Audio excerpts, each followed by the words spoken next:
Hi everyone! So for today's video nga ay pupunta kami sa Coppel Product and Service Orientation. So ayan, nandito na kami ngayon guys sa venue. So habang pinaparami pa yung tao ay nagvi-video-video nga muna ako dito para meron tayong pang-upload, charis. Pero bago nga nagsimula ang orientation guys, may pa-attendance nga sila dini para sa paraffle mamaya. At alam nyo ba guys kung ano yung paraffle nila? Aircon lang naman guys.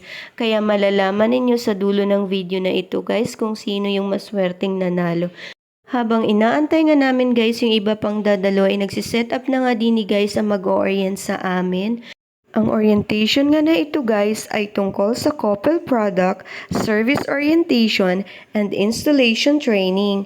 Kaya nga in-invite namin dito ang aming mga installers at ilang sub-dealers para makasali sa orientation na ito.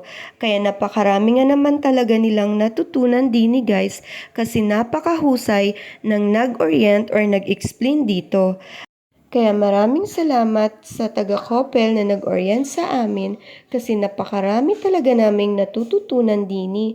Bukod sa magkaroon ng maraming benta ng aircon, syempre kailangan ding matututunan ng ating mga installer kung paano ito ikabit ng tama para hindi tayo masisira sa ating mga customers.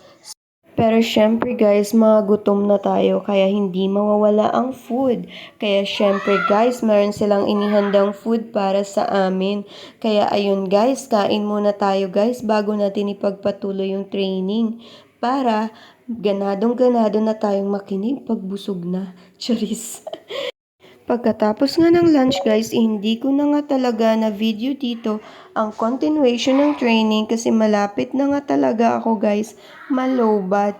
Kaya ayun, ipiflex ko na lang guys yung picture dini nung nanalo sa raffle at ito na nga siya guys. Tadaan! Congratulations sir! Thanks for watching! Bye-bye!